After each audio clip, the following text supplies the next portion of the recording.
Curious, high on a barren ridge in modern-day Turkey sits a collection of massive limestone pillars. They weigh up to 20 tons each, and they are arranged in perfect geometric rings. According to the standard timeline of human history, they shouldn't exist. The traditional progression of human development is deeply ingrained.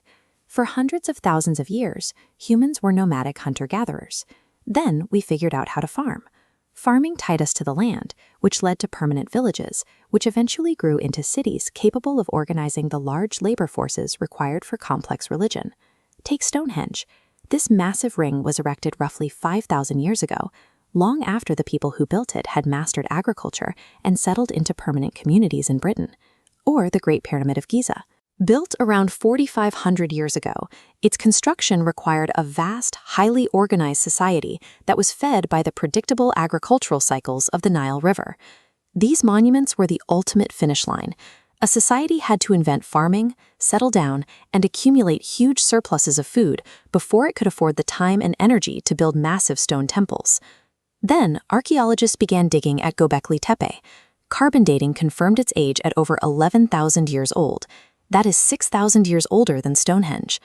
Looking down at the excavated trenches in this aerial view, you can see incredibly precise circular layouts. Dozens of towering T-shaped pillars are fitted into sockets carved directly into the bedrock, many decorated with elaborate animal reliefs.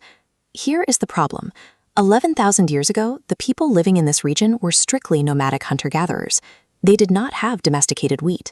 They didn't have permanent homes, pottery, or metal tools.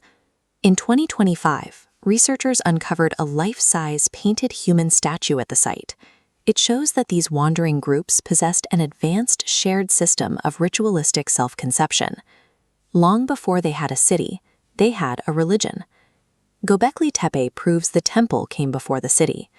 A group of hunter-gatherers organized the labor to build a megalithic sanctuary, completely inverting the established sequence of human development.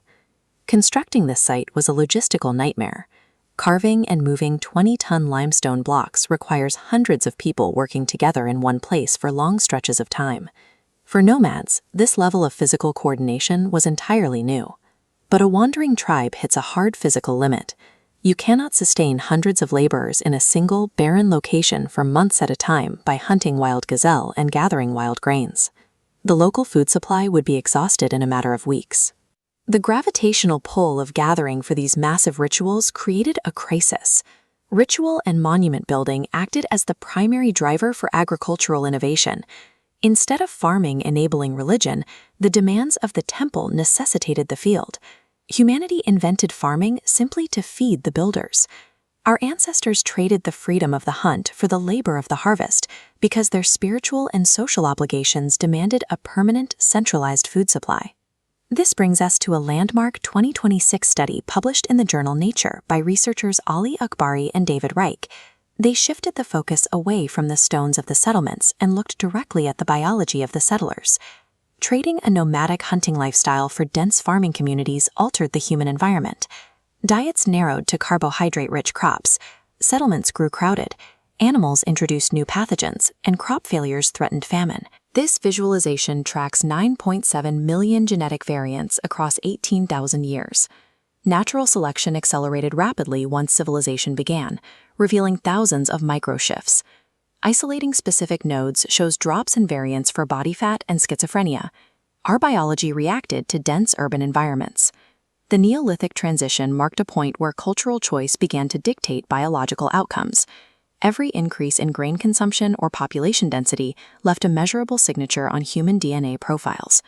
For decades, we assumed that modern medicine, social institutions, and advanced technology insulated us from the raw forces of natural selection.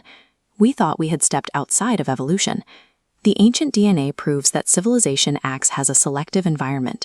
The systems we design, from irrigation to urban density, become the very filters that determine which human traits persist. This feedback loop continues today. The rise of agentic AI teammates and the hyperkinetic shocks of the 2026 war create a new high-speed environment.